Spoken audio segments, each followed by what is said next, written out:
Para mí es un privilegio de nuevo seguir con nuestra exposición de la palabra de Dios y hoy nos toca Segunda de Pedro, capítulo 2, los versículos 4 al 9.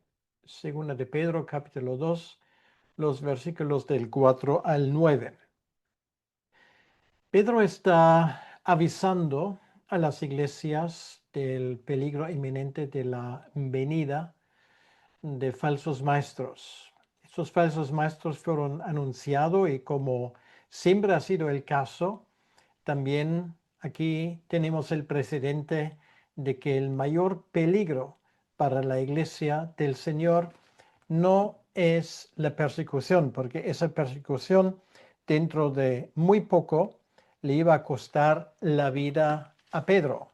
Estamos en los tiempos del emperador romano Nerón. O sea, esto no es el peligro más grande. Nos pueden perseguir, nos pueden matar, pero esto no supone un peligro para la iglesia. Lo que supone un peligro para la iglesia es lo que viene de dentro, desde dentro. Y esto se define como falsos maestros. Esto es el término que se usa en el Nuevo Testamento, o falsos profetas. También el Señor Jesucristo usa esta expresión. Y la última vez, la vez pasada, en los primeros 3 versículos, hablamos de estos falsos maestros em, y de su comportamiento, lo cual quiere decir que una persona que enseña mal, no solamente enseña mal, sino que por regla general también se comporta mal, cada uno a su manera. No solamente es una cuestión de ortodoxia, quiere decir que de la enseñanza correcta, sino de la ortopraxia, el comportamiento correcto.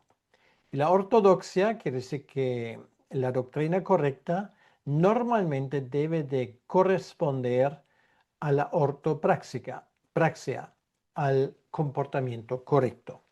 Entonces, sin más ambigüedades y sin más explicaciones, vamos a ir directamente a la exposición de estos versículos 4 al 9 y el título esta vez es Los falsos maestros, su juicio.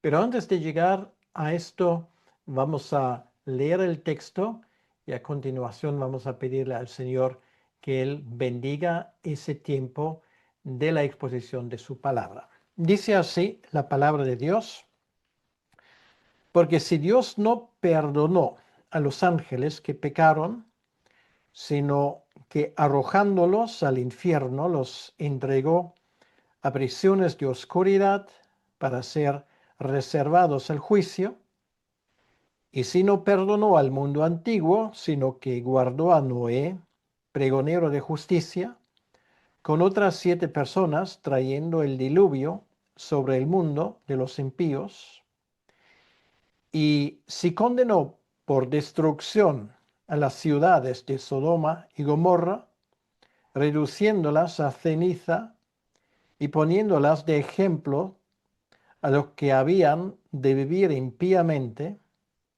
y libró al justo Lot, abrumado por la nefanda conducta de los malvados, porque este justo que moraba entre ellos afligía cada día su alma justa, viendo y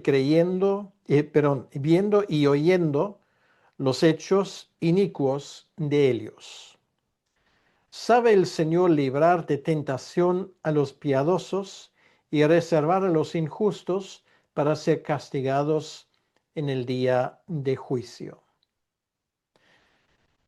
Una frase muy larga que vamos a luego desglosar en sus pormenores. Pero ahora vamos a pedirle al Señor que Él nos bendiga en ese tiempo. Señor nuestro Dios, queremos darte las gracias por esa posibilidad de escuchar tu palabra, de escudriñarla, de aprender de ella y de aplicarla a nuestra situación. Y te pedimos, Señor, que tú bendigas ese tiempo de exposición de tu palabra, para que todos los que escuchan en este momento realmente sepan mejor entender lo que está escrito, para que tú puedas hacer esa obra grande en ellos a través de tu Espíritu Santo. Te lo pedimos, Señor, en tu nombre.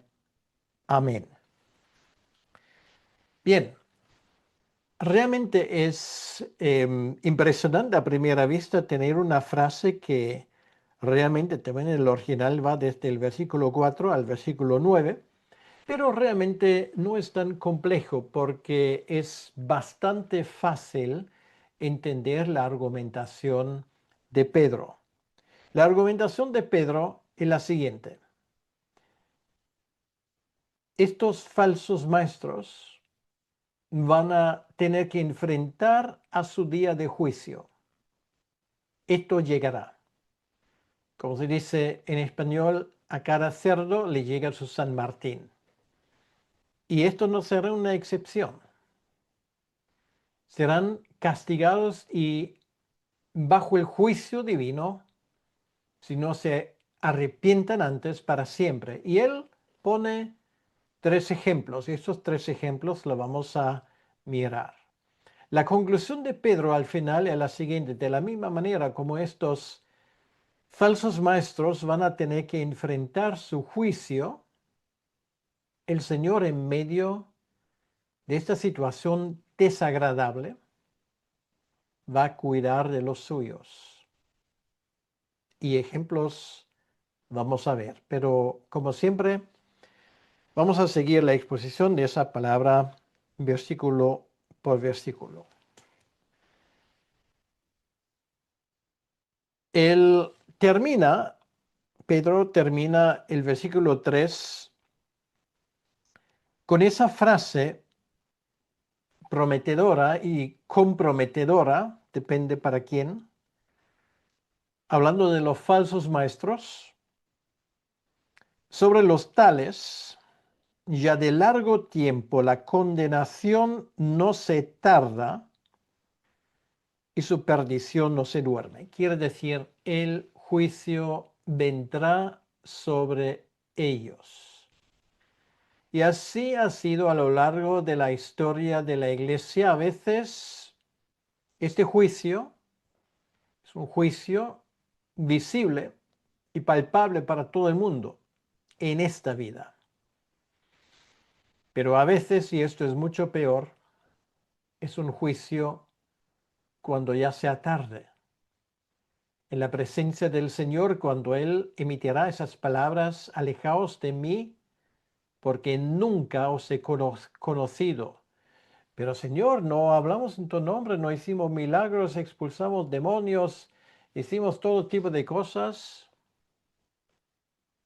Sí, lo hicisteis en mi nombre, pero no predicasteis mi evangelio. Alejaos de mí y idos al infierno. Bueno, lo digo de una forma un poco más sencilla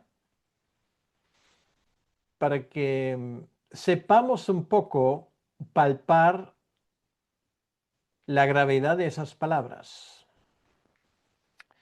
El primer ejemplo que él pone allí, ejemplo de personas que se alejan de la voluntad de Dios y luego reciben su juicio, son los primeros que lo hicieron. Personas, sí, pero no personas humanas, sino personas angélicas. Son los huestes celestiales que se apartaron juntamente con Lucero, como nos cuenta Ezequiel capítulo 28 y Isaías capítulo 14. Y el libro de Apocalipsis precisa que era aproximadamente la tercera parte de todos los ángeles que siguieron esa rebelión y se convirtieron en lo que la Biblia denomina demonios. Son ángeles. Y aquí tenemos el primer ejemplo. Aquí dice: porque si Dios no perdonó a los ángeles que pecaron, estos ángeles pecaron, siguiendo a Satanás, siguiendo al error. De la misma manera como aquellas personas que siguen a los falsos maestros están pecando contra Dios, porque tiran por tierra la doctrina sana y siguen a una doctrina demoníaca. Y nunca mejor dicho.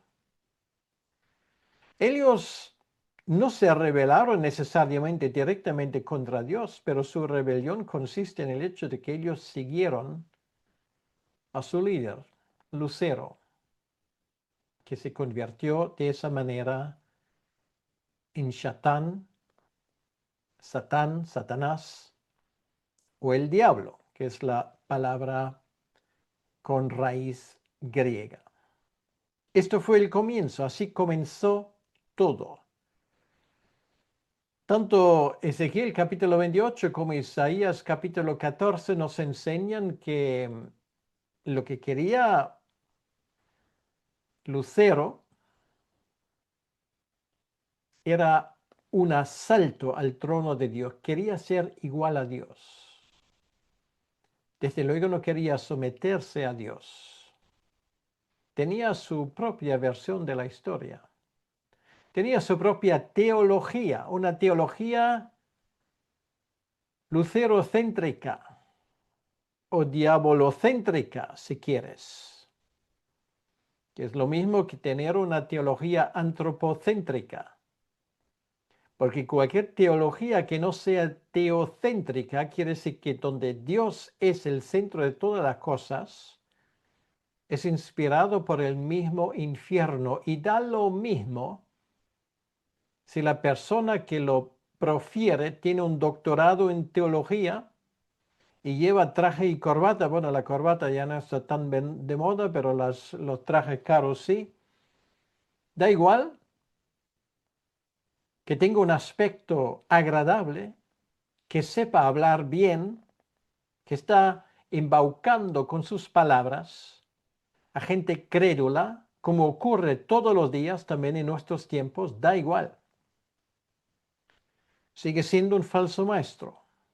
Voy con otro refrán que me encanta: aunque la mona se viste de seda, mona se queda. Y esto es exactamente la característica de estos falsos maestros. Y en esto siguen al ejemplo, al mal ejemplo de los ángeles que rebelaron contra Dios. Por cierto, aquí ese texto en ningún lugar insinúa que eso tiene alguna cosa que ver con el capítulo 6 de Génesis.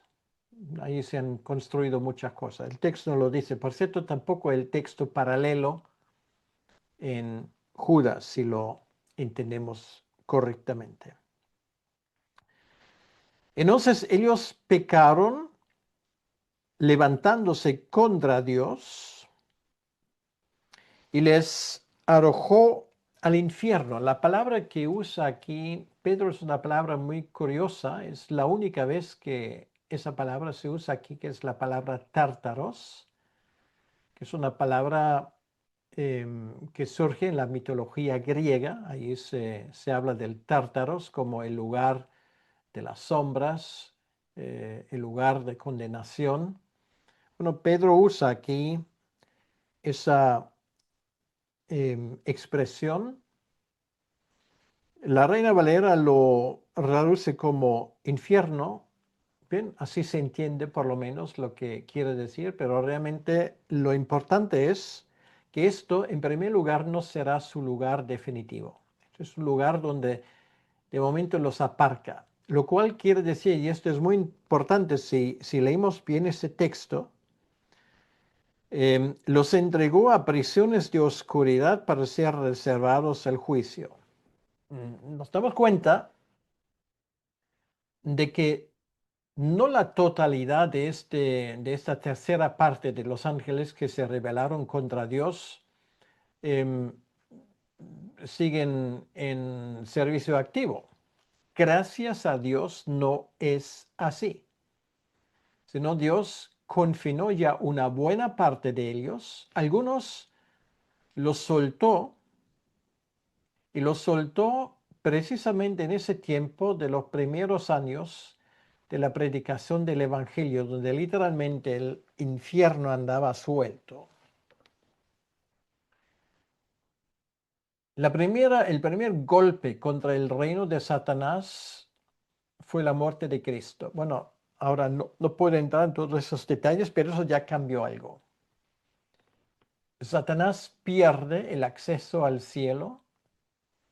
Muchos de sus demonios en ese momento son arrojados a este lugar juntamente con los que y están ahí juntamente con los que ya estaban allí. O sea, esa actividad tremenda demoníaca que vemos en el Nuevo Testamento no es algo que se repite continuamente. Gracias a Dios que no es así. Dios lo permitió simplemente para demostrar que Él ha alcanzado en la cruz del Calvario la victoria definitiva sobre el reino de la muerte. Quiere decir que Satanás a partir de ese momento está desarmado. Es una excelente noticia. Y luego esa idea de que tenemos que ver demonios por todos los sitios y que Satanás pues anda suelto y hace lo que le da la gana, es un tema tan popular en lo que yo llamo, por eso, pop teología o teología pop de algunos predicadores que escriben libros y parece que la iglesia está cada vez peor porque el poder del mal pues cada vez más aumenta, cuando la Biblia nos dice justo lo contrario. Cristo ganó la victoria y es la iglesia que ahora está reconquistando un enemigo que ya está herido de muerte. Muchos de sus demonios ya están encerrados y están esperando a su juicio. Pero bueno, esto aquí lo que Pedro nos da no es un curso de demonología, sino lo que Pedro quiere decir es que lo que pasó a ellos les va a pasar también a los falsos maestros. Ellos piensan que pueden saltarse a la torera la sana doctrina, poniendo ahí sus propias ideas inspirados del infierno. Y una vez más, es tremenda la manera como hoy, como también en otros momentos del pasado, como en la teología los señores teólogos, algunos, no todos, pero algunos están haciendo auténticos malabarismos para adaptarse a los tiempos y a las modas del tiempo. Realmente estamos hoy en una situación, estoy hablando particularmente de las iglesias en Occidente que van de capa caída, no todos, gracias a Dios, pero muchos de ellos, sobre todo las iglesias tradicionales que en su momento han predicado el Evangelio, ahora están adaptando su Evangelio a las modas del tiempo. Y no solamente estoy hablando de iglesias como la iglesia anglicana o la iglesia luterana o ciertas iglesias reformadas liberales que están casando parejas homosexuales y ese tipo de aberraciones. Sí, también eso existe también entre los metodistas y existe entre los bautistas y existe entre otras denominaciones. Gracias a Dios, no a todas las iglesias sin excepción entre ellos. Otros son moderados.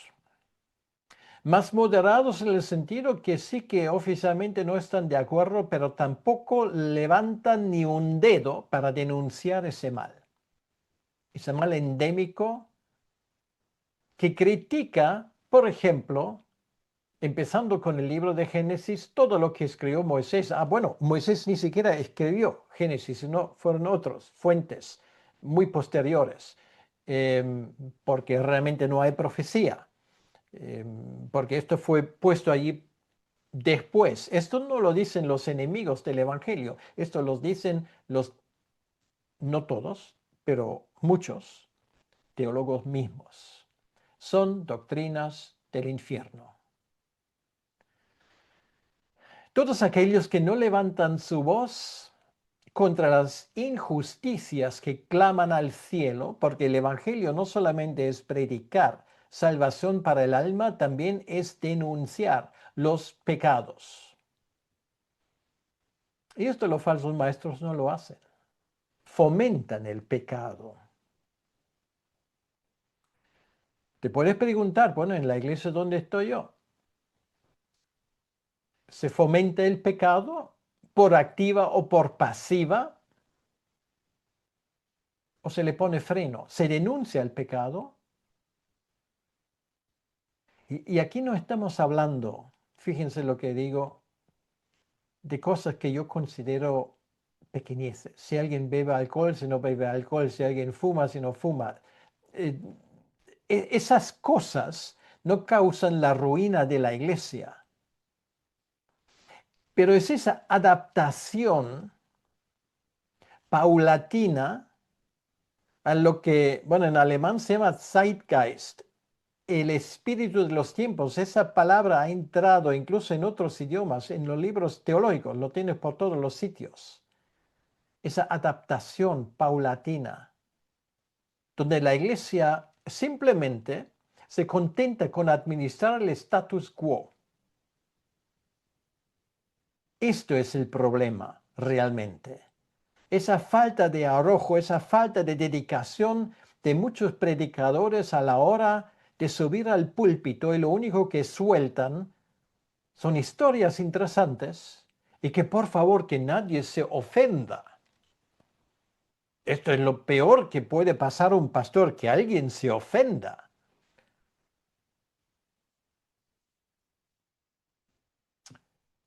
Pues de eso estamos hablando.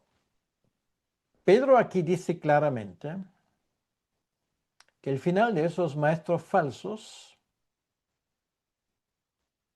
será hacer compañía a los demonios que ya están allí. A menos que se arrepienten. De eso también hay ejemplos. Yo personalmente he tenido dos de mis mejores profesores. En su momento predicaron un evangelio falso, un evangelio liberal, el evangelio del modernismo, del racionalismo. Eran discípulos de gente como Bultmann y Kessemann, toda esta parafernalia de teólogos alemanes con apellidos impronunciables. Y se convirtieron bajo la predicación poderosa de gente que ni siquiera tenía esa formación teológica que ellos tenían. Y Dios los convirtió. Eso sí que también ocurre. Pero si esto no ocurre, estos falsos maestros, los de aquel entonces y los de hoy en día, van a acabar en el infierno. Así de claro.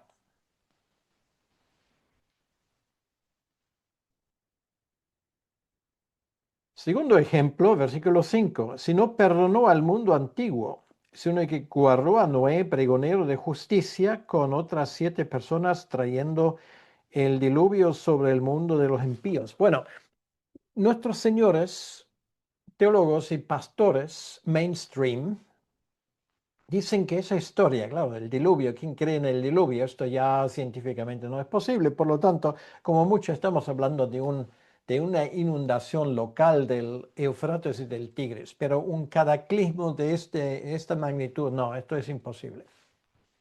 Porque la ciencia además lo dice. La ciencia, la ciencia, igual que muchos pastores, cantan o canta la canción de quien les paga y quien pone la música. Por lo tanto, me basta con esto. Y la palabra de Dios dice que había un diluvio. Pedro lo toma en serio, lo toma como algo literal y es curioso que Jesucristo usa también el ejemplo de Noé. Obviamente Jesús también le consideró una persona histórica. Aquí incluso se habla de 7 personas más Noé. Jesucristo habla de la misma cosa. Por lo tanto, es algo histórico. ¿Y qué pasa? La mayoría absoluta, no la mayoría absoluta, sino una mayoría abrumadora votó y dijo, bueno, ese tío está loco. El que predica ahí con su barco, aquí nunca ha llovido. ¿Qué es lluvia? La lluvia no existe. Es un concepto pagano. Y aquí, pues hace un barco en medio de la nada. ¿Qué va a hacer con esto? ¿Navegar sobre el Eufrates? Me imagino que si esto ocurriese hoy en día, las agencias de viajes hubiesen organizado viajes, todo incluido, al lugar donde se ve el barco y el loco que predica. Porque además aquí dice que Noé era pregonero de justicia. Quiere decir que mientras está construyendo el barco, que eran 120 años, según el versículo 5 del capítulo 6 de Génesis, creo que es el versículo 5, durante estos 120 años que se construye ese barco inmenso, Jesús predicó a través de Noé. El mismo Pedro nos lo dice. Primera de Pedro, capítulo 3, a partir del versículo 18, él entra en ese tema. Otra vez uno de los pasajes peor entendidos de todos cuanto hay en la Biblia. Pero bueno, él predica. Pregonero de justicia, no solamente pregonero, no solamente habla de que el juicio va a venir, sino de justicia, lo cual quiere decir, también enseñó a la gente cómo salvarse. ¿Y cómo se van a salvar? Creyendo al mensaje, creyendo a Dios que habla a través de Noé, creyendo lo que es estadísticamente tan improbable que no vale ni la pena pensar en ello. Pues ellos habrán cambiado su opinión radicalmente cuando cayeron las primeras gotas y cuando tenían el agua hasta el cuello, seguramente ya no quedaba ni uno que siguió la teología liberal, sino todos querían entrar en el barco, pero ya era tarde. Pregonero de justicia, lo cual quiere decir que había gente a los cuales se podía predicar, gente que estaban con la cabeza así, con los ojos como platos, con la boca abierta, y dice, pero este tío está chiflado. O sea, ¿esto qué es?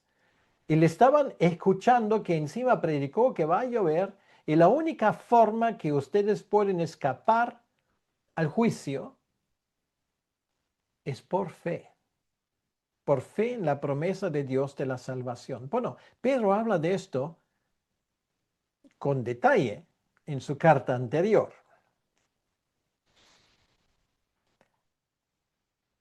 Al final de la historia tenemos una imagen realmente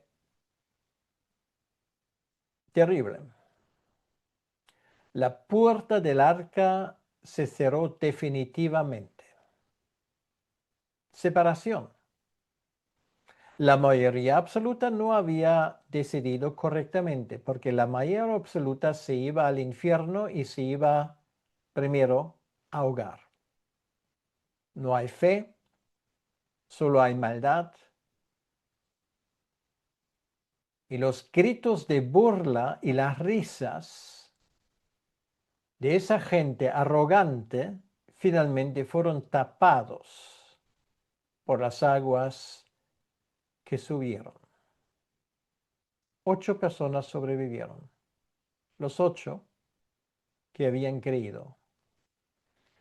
Y puede creerme una cosa, este Noé que predicó tan fielmente durante tanto tiempo, él es profeta, él es pregonero de justicia, como Pedro aquí dice, no se hubiese llevado el título de predicador del año. No era el pastor de una mega iglesia.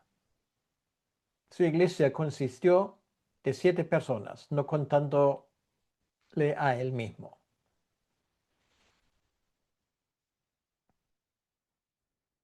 ¿No te parece que esto es una gran ayuda para aquellos pastores que sí que las hay y existen, gracias a Dios, que fielmente predican un mensaje muy impopular a veces ante una audiencia que puedes contarla con los dedos de dos manos, como ocurrió en el caso de Noé. Yo desde luego no soy Noé, ni llego a la suela de sus zapatos, pero ¿no te parece que el número de personas que siguen, bueno, no necesariamente mis predicaciones, sino las predicaciones de otras personas que predican un evangelio fiel, se cuenta por millones? Por regla general, los clics se lo llevan otros. A mí personalmente esto no me roba el sueño porque yo quiero estar en el lado de Noé, ¿sabes? Pero yo sé por propia experiencia, porque a veces me llegan estos mensajes, la mayoría de la gente es demasiado cobarde para decírtelo en la cara, pero de vez en cuando me entero de que no es aceptable la manera como predica José Gute, porque es un fundamentalista talibán. Pues muy bien, en este caso lo entiendo como una medalla que me puedo poner y me trae sin cuidado, honestamente, porque yo quiero estar al lado de Noé. No sé hasta qué punto pueda predicar yo bien o mal, pero yo quiero predicar el Evangelio de la gracia, pregonero de justicia. Aquí la cosa todavía no termina porque ahí viene el tercer ejemplo. Si condenó por destrucción a las ciudades de Sodoma y de Gomorra, reduciéndolas a ceniza y poniéndolas de ejemplo a los que habían de vivir impíamente. Bueno, primeramente vamos a hablar de esto. Siguiente ejemplo, Sodoma y Gomorra.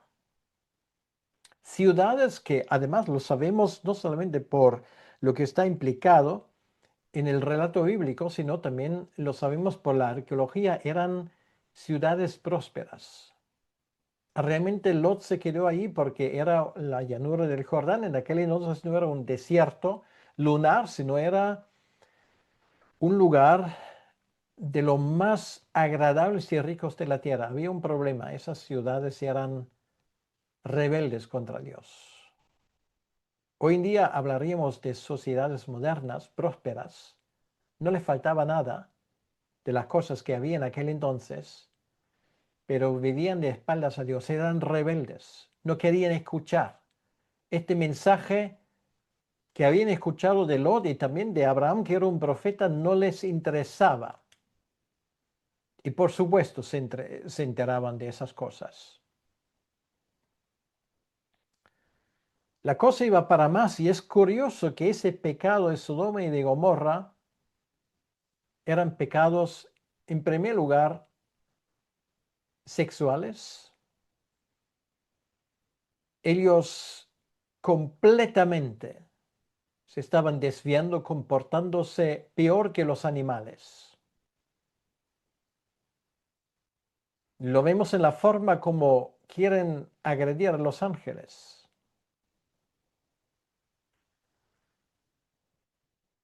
No solamente esto, sino en su prosperidad.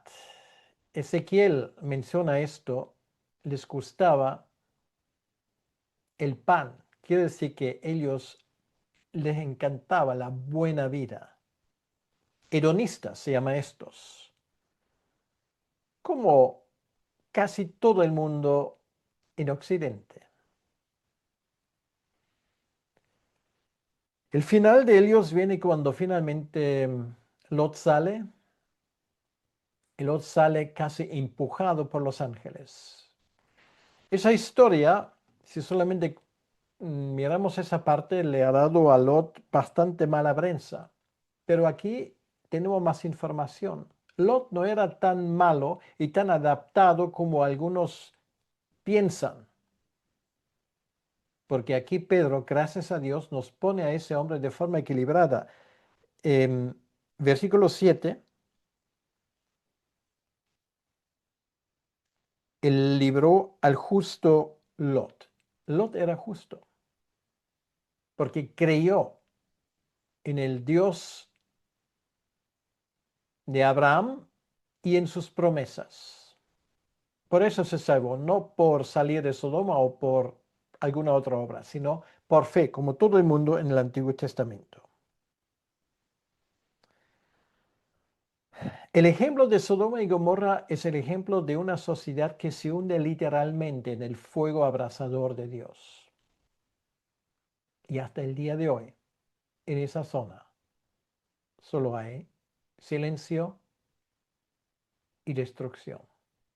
Parece un paisaje lunar, auténticamente. Ejemplo hasta el día de hoy, como dice Pedro, a los que habían de vivir impiamente. O sea, es el monumento para aquellos que creen que pueden vivir sin Dios. Mira lo que será el final de tu cultura. Haz un viaje al Mar Muerto y mira lo que hay allí. Un mar muerto y un paisaje muerto. Desde ya hace 4000 años. ¿Qué te parece?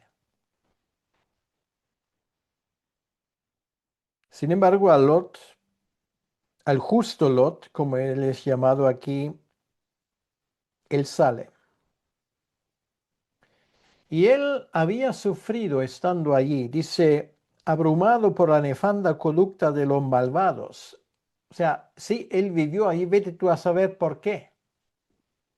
Pero eso le causó un sufrimiento interior. Él vio esa maldad.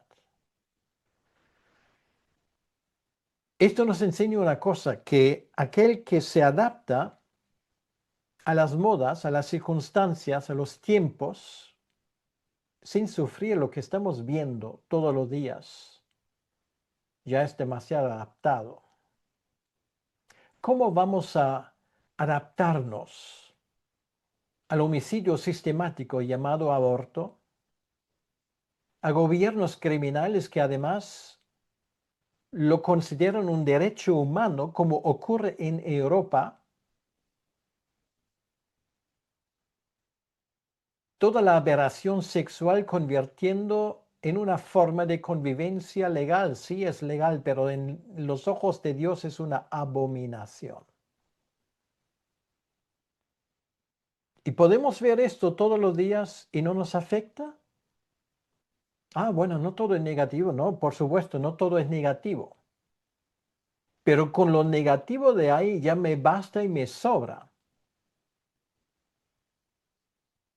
¿Cómo puede haber iglesias y cristianos que hacen las paces con ese sistema anticristiano, antidivino, que nos gobierna? Estoy hablando de mi zona. Bueno, igual en tu zona las cosas no son así, pero aquí son así.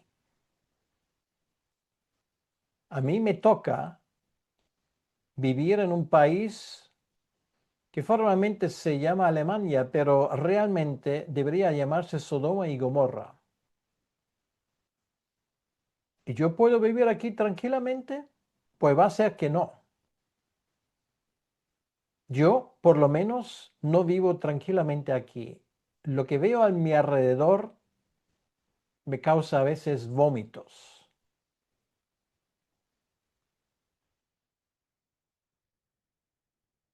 Y me causa también mala espina cuando veo a pastores saliendo en la misma foto con estos criminales que son los responsables de esto. Bueno, sí, hay que estar abierto para conversar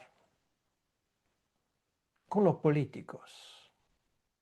Bueno, lo primero que deberías decir a un político que es responsable de esto, o por lo menos su partido, es que ustedes se van a ir al infierno juntamente con su ideología, si no se arrepienten. Yo,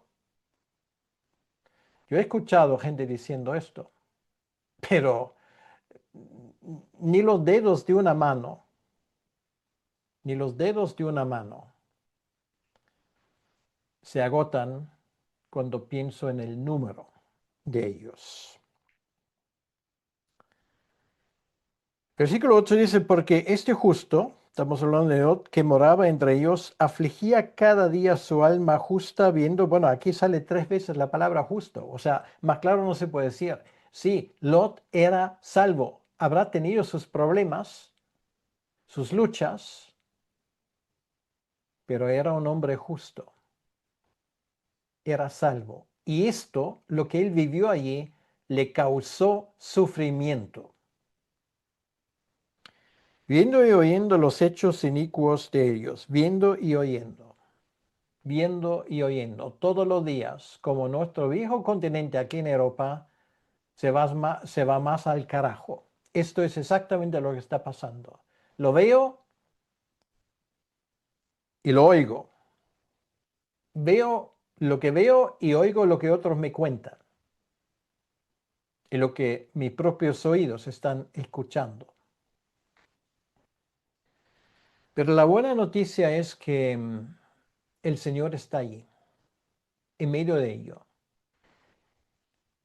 Hemos tenido estos 3 ejemplos, el de Sodoma y Gomorra, el ejemplo de Noé, el ejemplo de los ángeles que se rebelaron.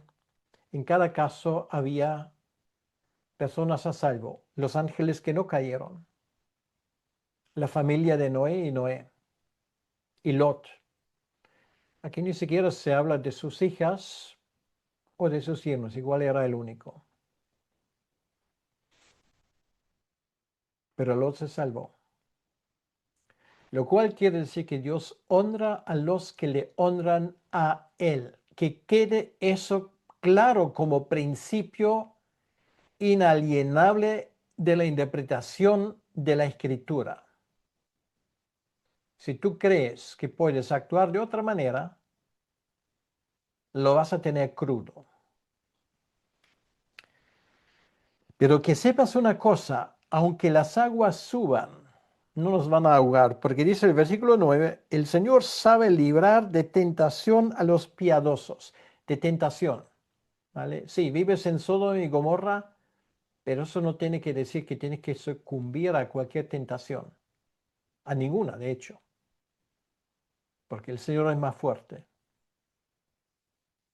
Por eso no te adaptes a esas cosas. Y no solamente estoy hablando de los pecados sexuales, estoy hablando de todo lo que Dios odia y ha prohibido. Por si acaso, puedes repasar los 10 mandamientos para que esto quede más claro. El Señor sabe librar de tentación a los piadosos y reservar a los injustos para ser castigados en el día de juicio. Esto es lo que al final y al cabo va a ser. Salvación para unos y condenación eterna para otros. ¿Te parece que ha sido un mensaje muy duro? No te equivoques, ha sido muy duro. No, no te estás equivocando, ha sido muy duro, durísimo. Pero esto es lo que hay. Y no puedo predicar otra cosa. Yo no puedo decir, bueno, esto fue en aquel entonces, pero hoy vivimos en los tiempos de la gracia y mientras que haya amor, porque el amor es lo más importante y un carajo. Lo importante es que tú prediques lo que está escrito. Predica a tiempo y a destiempo. Esto es lo que el Señor nos ha mandado, que esto nos puede causar problemas y sufrimientos. Por supuesto, por supuesto. ¿O no te das cuenta que como cristianos, en Occidente ahora, siempre estamos con una pierna en la cárcel? No te equivoques. Esto es una guerra. Es una guerra contra las huestes malignas y sus siervos que tienen cara, nombres y apellidos. Y ahí no hay tregua. Y hasta que el Señor nos llama a su presencia, lo nuestro es la lucha. pero podemos dar gracias a Dios que Él nos ha elegido para esa lucha, para glorificarle a Él. Vamos a orar. Señor, gracias te damos por este pasaje y pedimos, Señor, que tú lo bendigas en nosotros. Señor, que los que hoy me han escuchado, que tú mismo les hables. Señor, no son mis palabras y a veces y muchas veces mis palabras son muy inadecuadas, pero te pido, Señor, que tú hagas tu obra de gracia en la vida de mis oyentes. Te lo pido en tu nombre, para tu honra y para tu gloria. Amén. Que Dios te bendiga.